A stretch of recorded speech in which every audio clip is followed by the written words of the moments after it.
আমাদের এই ভুল না, এটা আমি শখ করছি আজকে ঈদের দিন 3 দিনের দিন আমি হেলমেট পরবো না। যদি মামলা দেয় দিব, মামলা খাবো, কোনো সমস্যা নাই তো। এখন যদি আনন্দ যদি আমরা উপভোগ না করতে পারি, মামলা খাবো। আমার ওয়াইফ বলছে কানে দুল পরলে তো হেলমেট পরা যায় না, কারণ আমাদেরও তো শখ আছে। এখন কানে দুল পরছে, হেলমেট কিভাবে পরবো বুঝতে হইব না। হেলমেট তো অবশ্যই পরবো, আজকে বাদেই হেলমেট পরবো না, আজকে পরবো না, মামলা খাবো। আমরা এটা নিয়েই বাইরেছি, যদি আজকে মামলা দেয়, স্যাক্রিফাইস না করে মামলা দেয়, মামলা খাবো।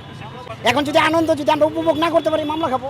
যদি দেয় কিছু আমার খুশি না, এটা কি খুশির কথা? মামলা দিলে কি এটা খুশির কথা? এখন যদি আমার স্যাক্রিফাইস করে তো ইচ্ছা ঠিক আছে, আর যদি স্যাক্রিফাইস না করে কিছু করার নেই। আমাদের এই ভুল না, এটা আমি শখ করছি আজকে ঈদের দিন 3 দিনের দিন আমি হেলমেট পরবো না। যদি মামলা দেয় দিব, মামলা খাবো, কোনো সমস্যা নাই তো। আমি 62 নং ওয়ার্ড কাউন্সিলর, যাত্রাবাড়ি থানা 62 নং ওয়ার্ড কাউন্সিলর। আমি হেলমেট তো এটা আইনগত। এখন আজকে ঈদের দিন এই হিসাব করে আমি আজকে হেলমেট পরি নাই। আমার ওয়াইফ বলছে কানে দুল পরলে তো হেলমেট পরা যায় না।